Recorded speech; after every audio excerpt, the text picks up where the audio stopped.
Donc, on a le plaisir d'accueillir Stanislas Faguer, qui est néphrologue et qui travaille à Toulouse Ouais. et qui va nous parler des actualités dans les glomérulonéphrite lupique. À toi, Stan. Merci beaucoup Zahir, merci beaucoup à tout le monde pour l'invitation donc de cette belle réunion. Effectivement, on va parler de rein. On a déjà commencé à en parler un petit peu avant là, aux Antilles. Peut-être je vous donnerai après l'expérience que j'ai éventuellement en Polynésie, puisque ça fait une dizaine d'années que j'y vais. Effectivement, ça va faire, je pense, le lien avec la présentation actuelle. Alors, on est en 2024, mais je vous montre cette diapositive qui est finalement la classification des glomérulonéphrite lupique que vous connaissez, qui avait été réactualisée en 2018, pour dire d'emblée qu'elle est le plus souvent pas très utilisée en fait. Les essais actuels continuent d'utiliser la classification 2004. Finalement, la différence, c'est que au-delà des différents types de dépôts, de prolifération endocapillaire et du type de dépôt, leur localisation qui définit le type de glomérulonéphrite, des classes prolifératives 3, 4 ou les extramembraneuses classe 5, finalement, les autres marqueurs que nous, on regarde au quotidien en néphrologie, que sont les croissants, la présence de microangiopathie, de vasculopathie, finalement, dans la classification initiale, elle ne permettait pas d'identifier des sous-groupes. Mais je crois qu'à posteriori, en fait, il n'y avait pas de sous-groupes différents parce qu'il n'y avait pas de traitement spécifique de ces pathologies ou de ces atteintes histologiques et que finalement, on va le revoir après dans les différents traitements, ayant assez peu de molécules jusqu'à il y a quelques années pour traiter de manière différenciée une glomérulonéphrite, il y avait peut-être moins d'intérêt à aller en précision faire des clusters histologiques. Et on va voir qu'avec l'arrivée de tout un tas de nouveaux traitements, probablement dans les prochaines années, il va falloir se réappréhender en fait cette histologie. C'est aussi un point important que je veux souligner. Alors, c'est parfois il y a des discussions parfois animées entre internistes et néphrologues. Il ne faut pas se le cacher. Faut-il biopsier ou pas le malade? Si oui, pourquoi? Alors, c'est encore plus vrai dans d'autres pathologies comme les vascularites en cas. Clairement, une atteinte rénale au cours du lupus, elle ne peut pas bien se caractériser sans une atteinte rénale. On est en 2024, mais il faut encore le redire. La présentation clinique n'est pas associée à l'histologie et inversement. Donc, il faut une biopsie pour définir la classe, définir les options thérapeutiques. On peut tout à fait avoir une atteinte lupique évolutive alors même que l'atteinte extra-rénale pardon, est bien contrôlée. Et enfin, on peut avoir des réponses rénales au traitement qui sont parfois extrêmement rapides, alors même que l'histologie a été semblait très sévère. Et donc, finalement, un délai avant de faire une biopsie, l'introduction d'un traitement et l'obtention d'une réponse rénale en quelques semaines, 2 semaines, 3 semaines, un mois, ne doit pas pour autant faire oublier que c'est vraiment l'aspect histologique qui va nous aider à mieux prédire ce qui va se passer dans les semaines, mais surtout les mois et les années à venir, et peut-être à mieux caractériser le traitement, mieux préciser le traitement. Alors ça, on l'a déjà un petit peu évoqué en bas, c'est les risques de mauvaise évolution qui sont associés aux patients, à l'histologie, au lupus lui-même. En fait, vous savez qu'on va séparer donc, les classes 3-4, dont je vais essentiellement parler dans ce topo, et les classes 5 pures, avec l'émergence de certains auto-anticorps qui sont le plus fréquent au cours des classes 5 lupiques, c'est les anti-exostosines. On sait que déjà les réponses attendues et le pronostic global à 5 ans, à 10 ans, varie en fonction de la classe. Donc ça, c'est des chiffres très généraux. On va après les détailler un petit peu. Vous voyez qu'une classe 3-4, on pense bien faire, mais en fait, on n'a que 40 à 60, 65% des malades qui, à 18, 24 mois, sont en rémission complète, ce qui est quand même, il me semble, très faible. Surtout, vous le savez, la plupart des études utilisent des critères différents, enfin, utiliser des critères différents. C'est en train de s'homogénéiser, mais ça reste problématique. Et on aura un gros problème aussi sur la dose de cortisone qu'il va falloir interpréter, enfin, qu'il va falloir prendre en considération pour interpréter les essais. Surtout, si on s'intéresse à la partie néphrologique, ça a déjà été évoqué le topo précédent avec l'APO L1. La réponse rénale, elle ne peut pas être uniquement précisée par un marqueur qui sera la créatininémie ou la protéinurie. En tout cas, l'interprétation, elle est difficile avec un seul marqueur qui soit invasif ou non invasif, puisque vous allez avoir tout un tas de paramètres liés au patient, liés au lupus lui-même, liés à l'atteinte rénale et donc liés à la génétique également, c'est-à-dire la réponse rénale à une agression, qui vont modifier l'évolution en termes d'intensité de la réponse et de qualité de la réponse. Donc tout ça, il va falloir le prendre en considération quand vous choisissez votre traitement. On ne peut pas, je pense, enfin, on ne pourra plus bientôt mettre le même traitement à tout le monde, attendre la même réponse pour tout le monde à M6 ou M12 ou M24. Il faudra vraiment avoir une analyse un petit peu plus complexe parce que la maladie est complexe, l'histologie l'est également, le patient l'est également. Donc tout ça, il faudra vraiment le prendre en considération. Donc voilà un peu la timeline là, des différents traitements ou la boîte à outils. J'aurais dû mettre un S puisqu'il y a, vous avez, comme vous le savez, de nombreux médicaments qui sont sortis ces dernières années. Et donc passé la phase un peu de désert après le MMF qui est daté de 2009. On a vu apparaître donc des anti-B, plutôt belimumab ou maintenant l'obinutuzumab. J'ai volontairement pas mis la phase 3 d'obinutuzumab puisqu'on n'a que un press release et on n'a pas de données encore de certitude. En tout cas, le papier n'est pas publié, mais les anti-CD20 de deuxième génération qui arrivent, les anti-interférons, la voclosporine entité. Et puis, vous avez probablement vu passer ce papier qu'on donc détaillera sur le daratumumab, donc aussi les antiplasmocytaires qui pourraient être utilisés chez les malades réfractaires. Et ça amènera le topo suivant sur les carticelles ou anticorps bispécifiques chez ces patients. Donc, on va devoir maintenant, au moins chez nos malades avec glomérulonéphrite lupique, savoir jouer avec ces différents traitements, les associer, à la fois en se basant sur les résultats des essais cliniques, bien sûr. Il va falloir anticiper aussi, c'est-à-dire que finalement, enfin, en tout cas, à Toulouse, on est sollicité pour un nombre d'études qui dépasse le nombre de patients, en fait. C'est-à-dire qu'il y a, si on veut pouvoir inclure les malades dans les études, déjà, on ne pourra pas inclure dans 4, 5, 6 études. Les carticelles, ça va se multiplier, etc. Donc, il va falloir peut-être qu'on accepte de traiter certains malades plus selon de la physiopathologie ou de l'histologie ou de la réponse au traitement, de l'observance attendue, alors même qu'on n'aura pas de données fermes issues d'essais cliniques. J'ai inversé en commençant, pour vous parler des résultats des traitements, par la classe 5, avant de parler de la classe 3-4, en faisant juste une diapositive. J'ai mis le plus simple, bien évidemment, ce n'est pas le plus simple, puisqu'on sait que l'évolution d'une classe 5, elle est souvent très erratique. Et les données, elles sont essentiellement issues de données observationnelles. Il y a heureusement deux choses qui vont bientôt arriver et nous aider. La première chose, c'est l'équipe de Jean-Jacques Boffat-Tenon qui a fait une étude rétrospective observationnelle qui a présentée à la Société de néphrologie cette année sur, je crois, plus de 200 patientes avec des classes 5 pures lupiques. Donc, une grosse étude observationnelle rétrospective qui va agréger toutes ces données et qui semble identifier certains traitements comme utilisés prioritairement, comme les anti-CD20, je vais en parler juste après, et surtout un PHRC qui a été accepté qui devrait, on l'espère, débuter en 2025, testant justement l'obinutuzumab en monothérapie chez les patients avec une classe 5 isolée. Il n'y a pas de nouveauté en 2024. On ne traite pas toutes les classes 5. On ne traite que quand il y a une évolution franche néphrologique, c'est-à-dire un syndrome néphrotique, ou une protéinurie d'emblée enfin, persistante à plus de 2 grammes par jour ou une insuffisance rénale chronique progressive. Finalement, on mime ce qu'on fait en néphrologie hors lupus dans certaines glomérulonéphrite extramembraneuses. On commence dans l'immédiat par un traitement néphroprotecteur maximal et puis on débute des immunosuppresseurs. Et c'est vrai que c'est là où il faut peut-être faire un petit point enfin, s'arrêter une seconde, c'est ce qui va aussi nous permettre de caractériser le bon traitement, c'est aussi les atteintes extrarénales. On a trop tendance à séparer, je trouve, le lupus rénal des autres atteintes du lupus. Si un malade vient avec une classe 5 pure, mais qu'il a des atteintes extrarénales, en particulier arthrocutanées, probablement que ce malade-là, il sera plus tôt redevable d'un traitement par MMF cortisone pour traiter l'ensemble de sa symptomatologie. Alors que s'il n'a qu'une atteinte rénale isolée de type classe 5, c'est vrai qu'en tout cas à Toulouse, on a d'emblée été plus vers les anti-CD20, initialement rituximab et depuis quelques mois l'obinutuzumab hors AMM. La question du monitorage se posera si jamais des auto-anticorps ont été identifiés. On fait déjà ce diagnostic aussi sur la protéomique directement sur la biopsie qui nous permet de dire si c'est effectivement une GEM exostosine 1 ou 2, mais c'est vrai que ce n'est pas de la routine. Si on bascule sur les classes 3-4, alors j'ai volontairement mis la diapositive qui est issue en fait du PNDS en 2024, mais on va la discuter. Je l'ai un tout petit peu adapté dans le sens que un des traitements immunosuppresseurs utilisés, qui est la voclosporine, n'a pas les mêmes en France, donc on utilise du tacrolimus. Et c'est vrai que dans le PNDS, ce qui a été recommandé, c'est d'utiliser d'emblée chez ces patients des glucocorticoïdes avec au moins un immunosuppresseur qui est soit le MMF, soit cyclophosphamide, en privilégiant l'eurolupus. Donc ça n'a pas changé.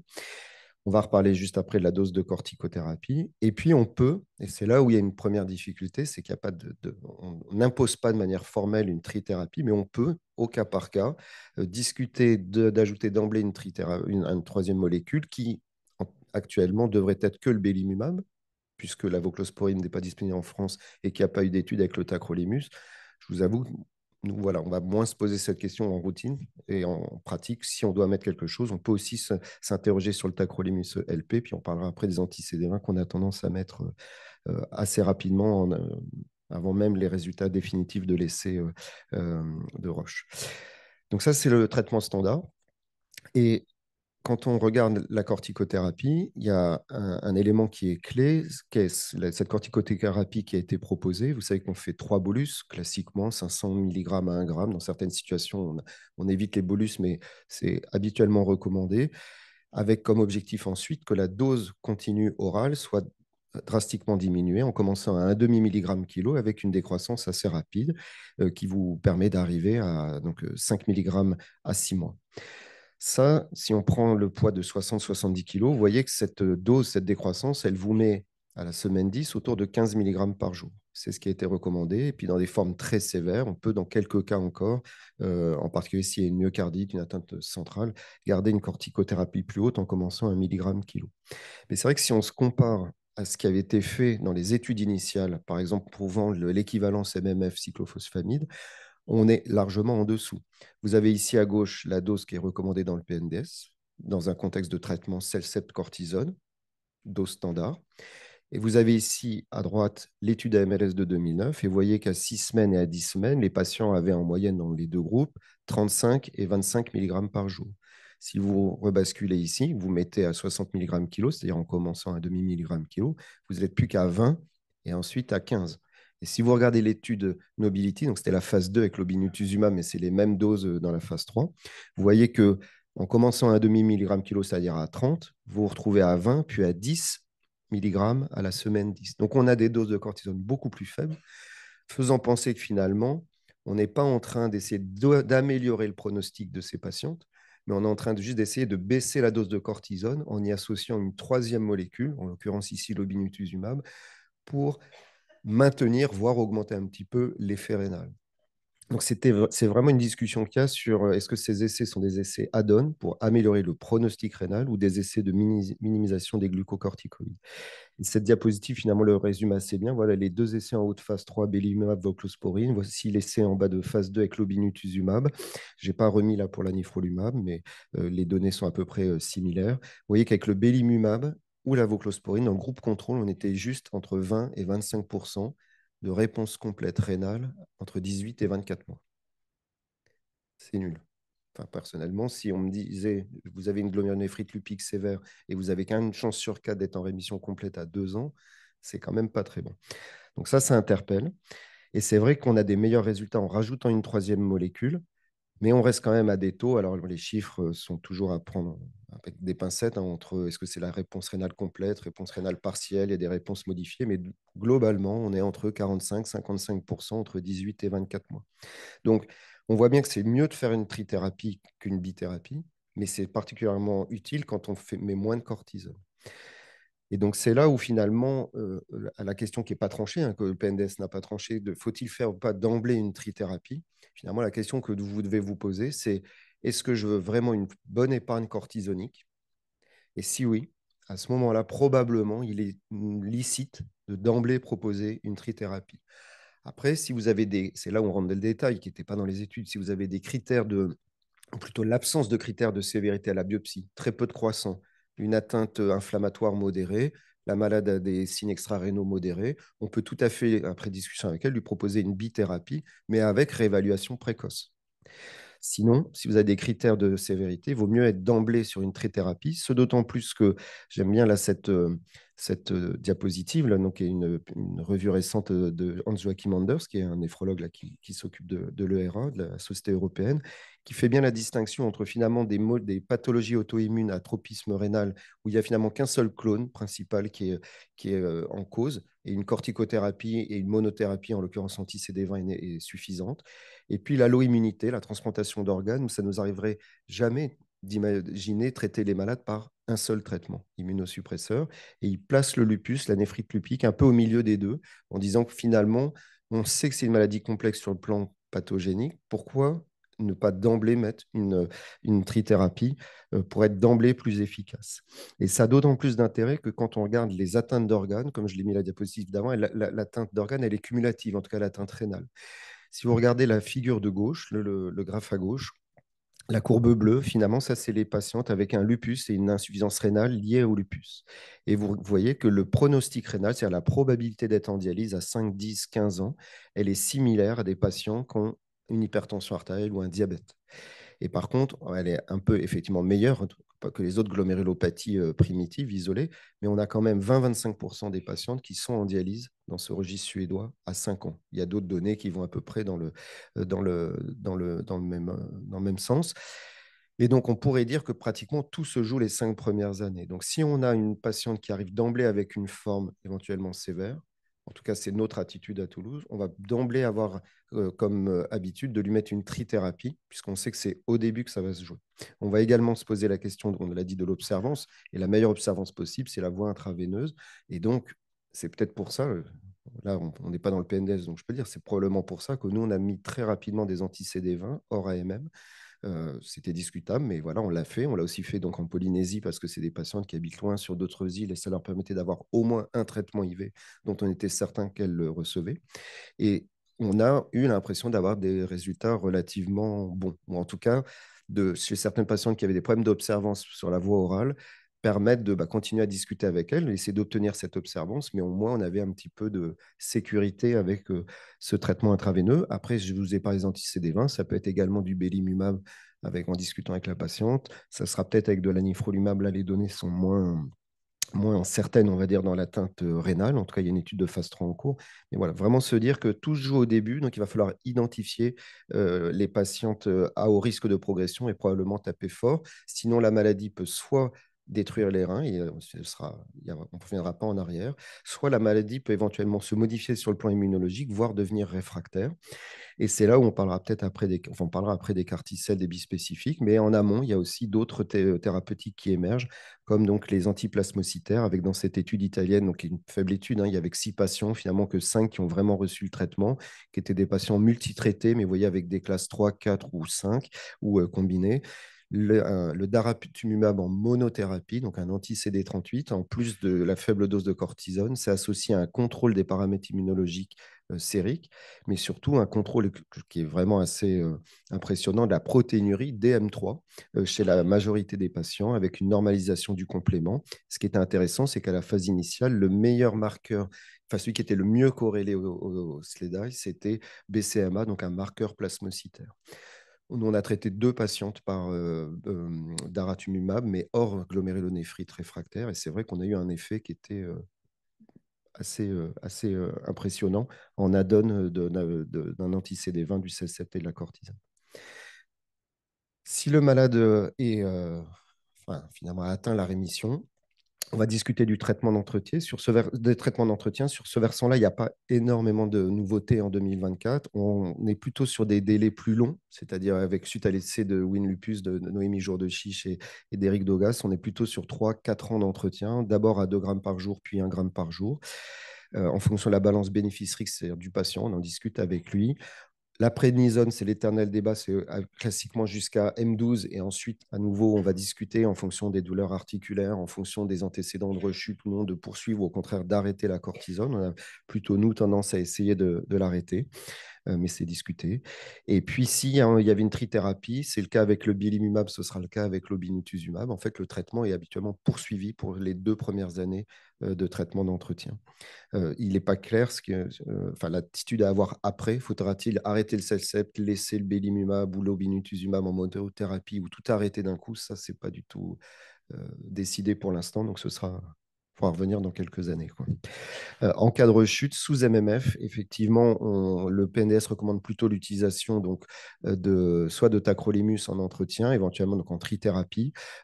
Se pose maintenant la question de faire des anti-CD20 en entretien ou alors dans ces situations de rechute. Donc ça fait l'objet d'un dépôt d'un projet au PHRC, donc par Eric et Dogas et Noémie Jour de Chiche. Donc la lettre d'intention a été acceptée, le projet va être déposé.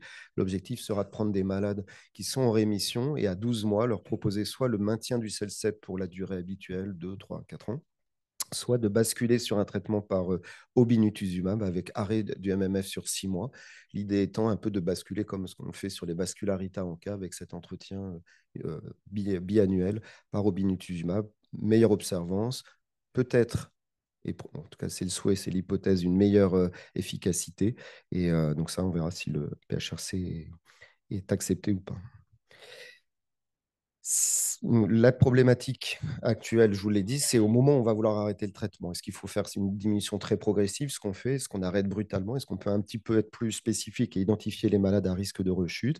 Il y a cette petite étude là qui semble montrer que globalement, quand on fait des biopsies systématiques aux patients qui sont en rémission clinique de leur glomérulonéphrite lupique, vous en avez à peu près 30% qui ont toujours une classe 2 ou une classe 3 active à l'histologie. Ceux qui ont une histologie active vont faire plus de rechutes, en particulier rénales. Ceux qui ont une histologie strictement normale ne vont pas faire de rechute rénale, en tout cas dans cette étude avec le faible effectif.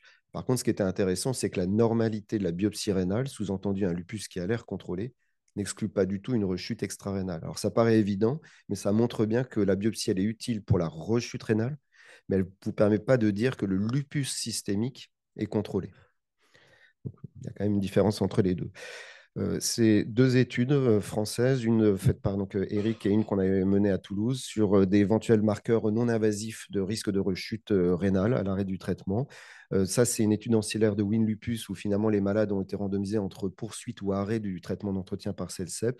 Et dans le groupe arrêt, on voit que ceux qui avaient des auto-anticorps un peu particuliers, des IgE anti-DNA natifs, finalement, avaient un taux de rechute qui était beaucoup plus élevé que ceux qui n'avaient pas d'IgE anti-DNA. C'est la courbe ici. Donc, peut-être un test non invasif qui pourrait aider à identifier les malades à haut risque de rechute rénale.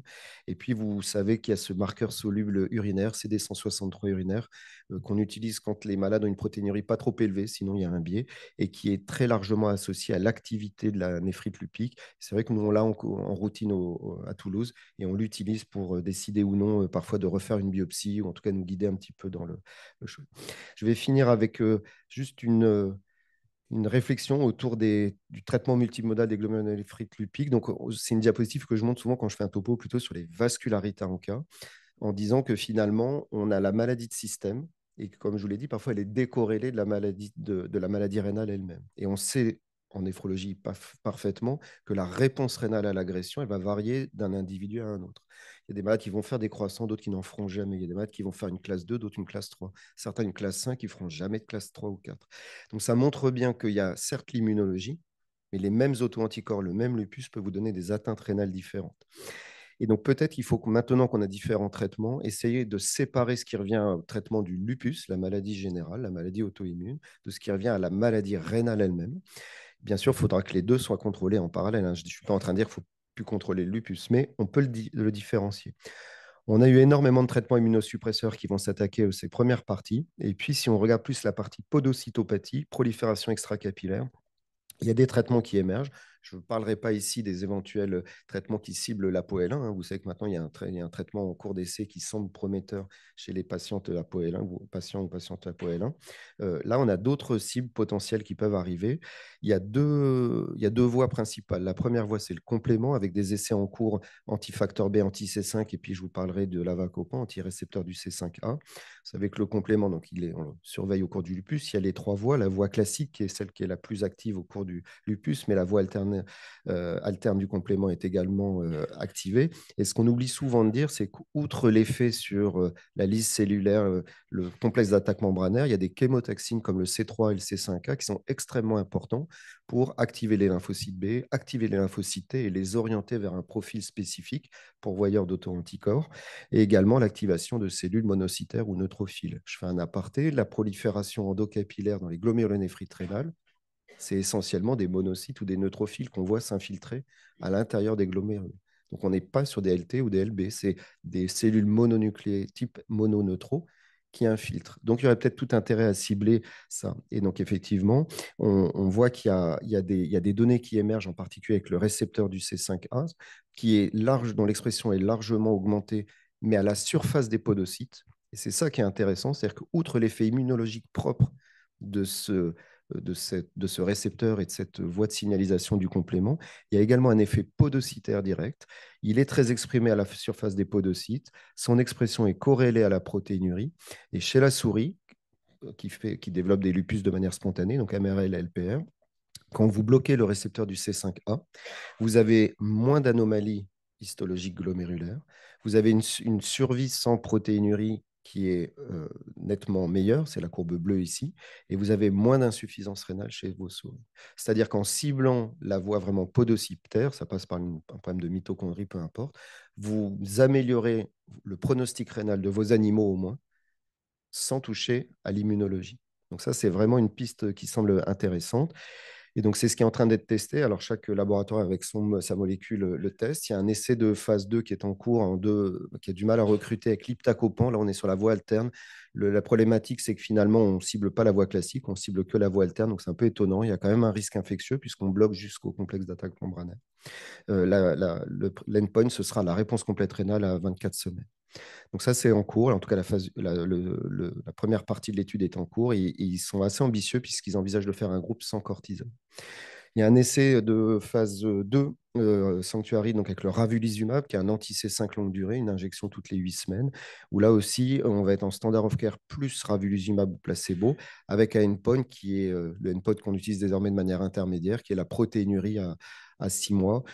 Bon, on verra avec la problématique il y a un risque infectieux, je ne vous apprends pas, sous les anticomplémentaires anti-C5. Et c'est là où on s'est posé la question au dernier groupe collaboratif du lupus rénal au mois de mai de faire un PHRC avec l'avacopan, qui est un antirécepteur du C5A, qu'on déposera probablement l'année prochaine. L'idée étant vraiment d'avoir sur les 6 premiers mois, en plus du traitement standard of care, un traitement qui va cibler peut-être la part immunologique, mais aussi la part rénale. Et bon, par contre, ce sera 6 gélules par jour, donc c'est 3 le matin, 3 le soir. Donc ça risque d'être quand même problématique chez nos malades qui ont déjà beaucoup de traitements. Mais en tout cas, on est en discussion sur cette approche-là. Je finirai avec une dernière chose qui est une dernière option qui est l'étude de Guillaume Cano, que vous connaissez probablement, là, qui est à Necker, imagine, et qui étudie normalement un syndrome génétique d'hypercroissance. Et ce qu'il a pu montrer, c'est qu'en bloquant la PI3 kinase, avec l'alpélizib, chez des souris dans 2 modèles différents, globalement, il bloquait la glomérulosclérose, il bloquait l'apparition de protéinurie et il bloquait même les dépôts d'anticorps et de C3. Et ce qui est intéressant, c'est que cette voie-là, PI3 kinase, en fait, c'est la voie des mTOR, mTORC. Et il y avait un papier il y a un an qui montrait parfaitement qu'il y avait une corrélation entre l'expression de cette voie mTOR-C et le pronostic rénal à moyen et long terme. Donc, vraiment des pistes de protection rénale. Je finirai avec cette dernière diapositive sur la néphroprotection qu'on oublie souvent. Il y a quand même toujours des débats, même internes dans notre service. Faut-il vraiment mettre à tout le monde et d'emblée des IEC, voire des glyphosines chez toutes les patientes qui ont une glomérulonéphrite lupique? Moi, j'étais plutôt pour. Je vais vous dire pourquoi sur la deuxième partie, sur le potentiel thérapeutique. J'ai quand même des collègues qui restent encore réticents sur le risque de mauvaise interprétation de la réponse. On voit une protéinurie qui baisse, mais la part immunologique n'est pas contrôlée. Finalement, si la malade se met en rémission complète, pourquoi lui maintenir un traitement dont vous n'aurez peut-être pas besoin? Il y a quand même, et c'est là qui est important, un rôle de néphroprotection et surtout d'effets cardiovasculaires. Vous voyez, quand vous regardez l'impact du lupus sur le risque d'infarctus du myocarde, d'AVC, en particulier en situation d'insuffisance rénale comme ici, le risque est très nettement augmenté. Et donc, ce qui a été recommandé dans le PNDS, c'est que si vous avez une protéinurie à plus d'1 gramme, au bout d'un mois, même 2 mois, ou s'il y a une hypertension, on pourrait même rajouter s'il y a une néphropathie diabétique sous-jacente, bien sûr qu'il faut débuter un IEC, voire une glyphosine, et ne pas attendre. Il sera toujours temps éventuellement de rebiopsier le malade. Voilà, donc je vais m'arrêter là. En conclusion, ce que j'essaie de vous passer comme message, c'est qu'on a désormais de nombreux outils, de nombreux traitements qu'il va falloir apprendre à utiliser au cours des néphropathies lupiques. On va probablement enfin pouvoir avoir une approche multicible, lymphocytes B, T, voire parfois antiplasmocytaires ou autres. On a plutôt tendance maintenant, on va dire c'est 2 tiers, 1 tiers, 3 quarts, 1 quart dans le service à faire une trithérapie d'emblée. Vous avez le choix entre belimumab, tacrolimus et bientôt probablement anti-CD20. Je vous laisserai faire votre choix. Et pour une approche individualisée, c'est sûr qu'un malade qui aurait une atteinte rénale légère et une atteinte extra-rénale importante, en particulier cutanée, peut-être qu'on préférera mettre du belimumab ou de l'anifrolumab. Un autre, s'il est très rénal, très sévère, peut-être on fera plutôt un anti-CD20.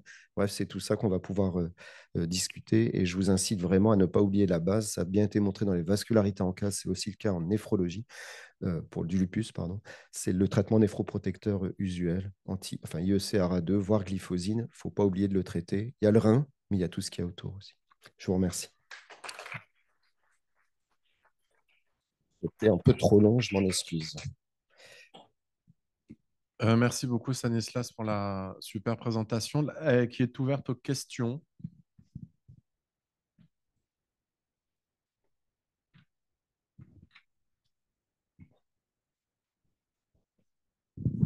Merci beaucoup, c'était super. Donc, moi, j'ai je suis pédiatre et non néphrologue. J'avais une question sur l'évaluation de l'efficacité du traitement, puisqu'on se garde toujours, quand on discute avec les néphropédiatres, est-ce qu'on lit la protéinurie à 1 an? Alors, je vous ai entendu dire que dans une patiente qui a chez qui mettre un immunosuppresseur, on réévaluait rapidement. Et d'autre part, c'est vrai que est-ce que c'est vraiment un endpoint à 1 an, quoi qu'il se passe avant? Parce que moi, je discute parfois avec mes néphrologues avec des patients qui gardent des protéinuries élevées à 6 mois, mais on me dit, mais non, attends 1 an, qu'est-ce qu'il faut Ouais. penser de ça? Effectivement. Alors, plusieurs possibilités de réponse. Je n'ai pas eu le temps de tout détailler, mais c'est là où l'histologie, je pense, alors, et peut-être je me trompe, hein, toutes les études ne le montrent pas comme ça, mais l'histologie est importante. Vous avez une hyalinose segmentaire focale d'emblée, c'est une troisième rechute. La protéinurie, elle risque de persister, surtout si vous n'avez pas mis une dose pleine d'IEC, glyphosine. Elle va persister indépendamment du lupus. Vous avez une classe 5 associée à la classe 3 ou la classe 4. C'est sûr on va être plus on va s'autoriser un peu plus de protéinurie, c'est-à-dire s'il n'y a pas de progression de l'insuffisance rénale, s'il n'y a pas de signes extra-rénaux et que la protéinurie s'est stabilisée, voire continue, voire même plutôt s'est améliorée, une malade qui était néphrotique, qui est plus néphrotique, mais qui garde une protéinurie à 2 grammes, on regarde la biopsie de base, il y avait une classe 5 associée, on va se permettre d'attendre.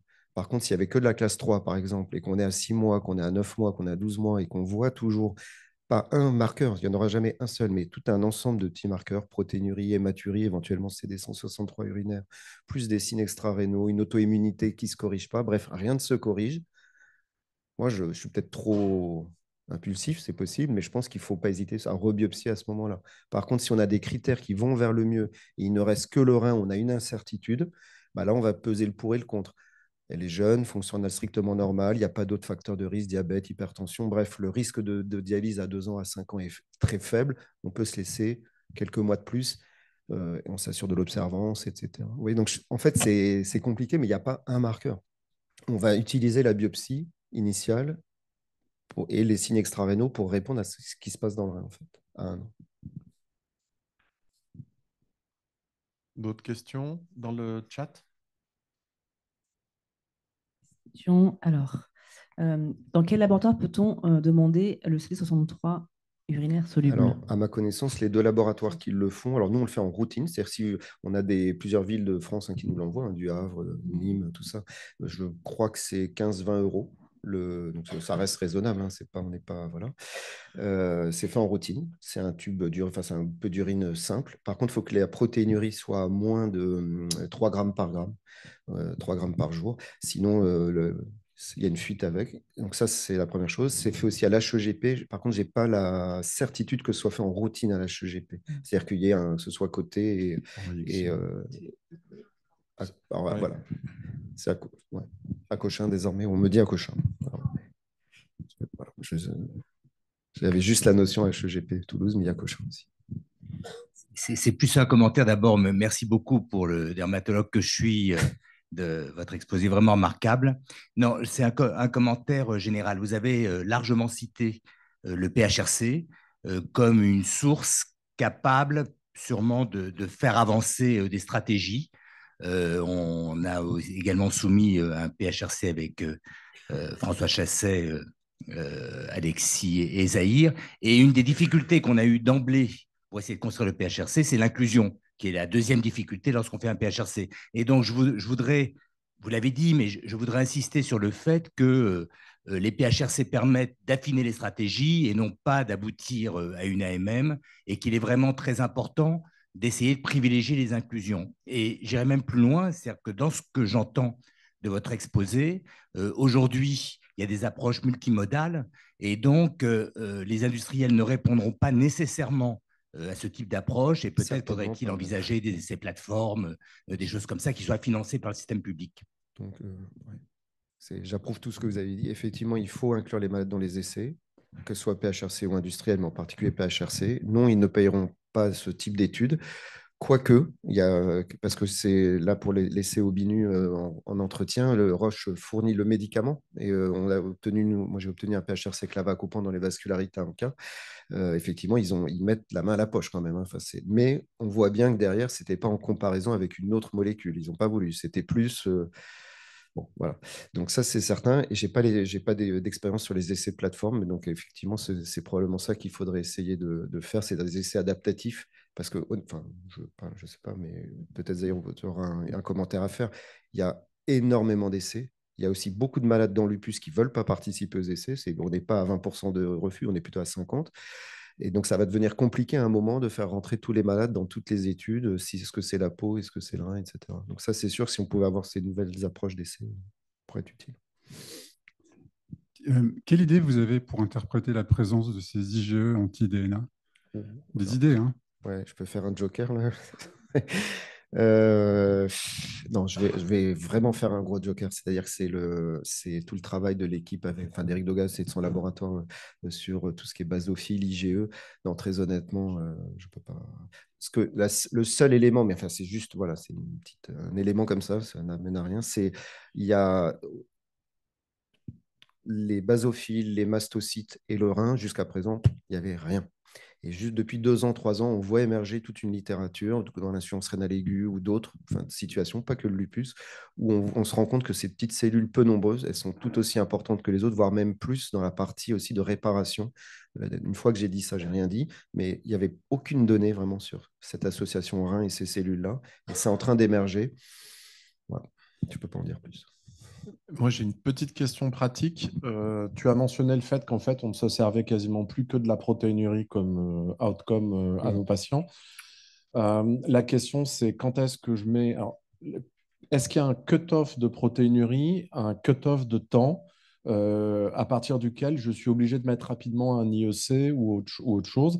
Et quand j'arrive pas à bloquer ma protéinurie avec mon IEC ou mon Sartan, quand est-ce que je mets les inhibiteurs de SGLT2? Voilà. Est-ce que tu as un mois, 2 mois, 6 mois, un an, protéinurie à 0,5, 1, 2 grammes? Est-ce qu'il y a des données Alors, première réponse, c'est pas tout à fait vrai. Il n'y a pas que la protéinurie. C'est-à-dire qu'il y a quand même des endpoints aussi sur le rein. Et on a d'ailleurs un certain nombre de patientes qui ont 0,5, 0,8 de protéinurie. On voit sous nos yeux la fonctionnelle qui se détériore avec de l'infiltrant interstitiel. Bon. Donc, si on regarde que la protéinurie, non, c'est la grosse difficulté. C'est-à-dire, pour le dire autrement, je n'ai pas de marqueurs qui me disent que ma protéinurie, elle est le fait d'une séquelle de yaïnose, d'une séquelle de, on va dire, HTA, diabète ou je ne sais quoi, ou de lupus actif. Et j'ai encore moins de données pour dire que dans 1 mois, dans 2 mois, dans 3 mois, elle sera toujours à 2 grammes ou elle sera à 0,5 si je fais rien, etc. Et j'ai encore moins de données, parce que les néphrologues, on parle beaucoup, mais on n'a jamais été capable de faire un essai sur IEC dans le lupus, par exemple, ou sur glyphosate dans le lupus. Enfin, et donc, je n'ai pas de données pour dire que, pour répondre à mes collègues qui me disent, tu vas cacher la réponse. Si ça se trouve, je vais mettre des IEC et des glyphosate, mais j'aurai pas de réponse. Ma protéinurie ne va pas diminuer. Et ça, honnêtement, on peut le tourner dans tous les sens, il n'y a pas de données de qualité. Donc, quand est-ce que je vais le faire? En gros, c'est patient néphrotique, oui. Alors, il y a un risque d'insuffisance rénale un petit peu plus importante au moment de l'introduction, mais s'il est néphrotique, il reste néphrotique, là, il y a des conséquences, des œdèmes, etc. En combien de temps une protéinurie est toxique par elle-même, en fait? En fait, elle n'est pas vraie. Enfin, alors ça, c'est un le débat tuber, historique de la néphrologie. Elle n'est pas si toxique que ça par elle-même. C'est-à-dire qu'il y a des malades qui ont ces syndromes néphrotiques à lésion glomérulaire minime. Ils ont 15 grammes de protéinurie et certains font des rechutes itératives ou même restent protéinuriques pendant des mois. Ils ont une fonctionnelle normale pendant 2 ans, 3 ans, 4 ans. C'est plus que c'est le signe d'une maladie rénale qui est active. Et le problème, c'est que si je fais ma biopsie, je peux voir des signes de lupus glomérulaire actif, mais aussi d'une hyalinose qui est en train de se constituer, ou d'autres. Et c'est là où potentiellement les IEC et où les glyphosines pourraient avoir un impact. Donc, je ne sais pas te répondre, à part dire, s'il est néphrotique, je vais débuter. Si à 6 mois, le malade, il est toujours à plus d'1 gramme, 1,5 g, on va dire plus d'1,5 g, après, je suis très flou, hein. On peut commencer à débuter des IEC. Il y a des collègues, et je vois parfois des malades qui me sont adressés, qui d'emblée, dès le premier jour, commencent un IEC. Je pense que là, dans le lupus, on peut quand même se laisser 3 à 6 mois. On n'est pas non plus à 1 mois près, qu'on peut attendre. Enfin, il y a d'autres néphrologues dans la salle, ils pourront peut-être dire, mais on peut attendre 3 à 6 mois avec une protéinurie entre 1 et 3 grammes. Merci. C'est compliqué, hein. Merci pour ton topo. Je Oui, pour revenir sur l'évaluation effectivement de l'évolution, enfin de l'activité de la maladie, comme tu as parfaitement dit, il y a une dissociation. Quelle est votre politique actuellement de contrôle? Est-ce que vous faites des biopsies systématiques? Et est-ce que tu sais où on en est sur le protocole qui était prévu par Rousseau, qui voulait Alors, faire un protocole par biopsie ouais, systématique à 6 mois? non, j'ai pas d'informations sur biopsie systématique ou pas. Nous, on n'en fait pas. Enfin, c'est pas du tout protocolaire, c'est vraiment à la demande.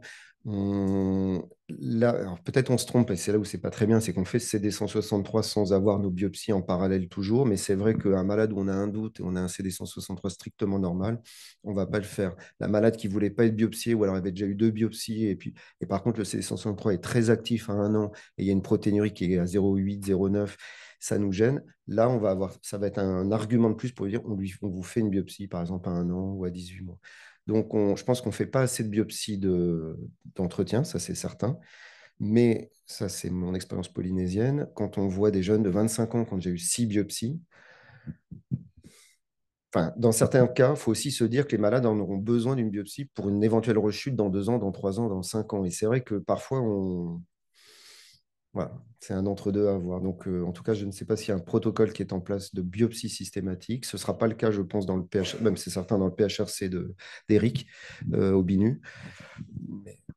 Non, ça n'a pas été fait, mais je pense qu'il y avait Rousseau qui était. Oui, qui il était. je ne sais pas très bien où il est. J'ai pas l'information, je crois. Et la deuxième chose, est-ce qu'il y a eu des molécules qui ont été étudiées, parmi celles-là ou d'autres, qui puissent expliquer éventuellement une amélioration du DFJ à long terme, comme le belimumab, où tu sais, il y avait une étude enfin, ad hoc qui montrait qu'il y avait une protection a priori à long terme sur le DFG.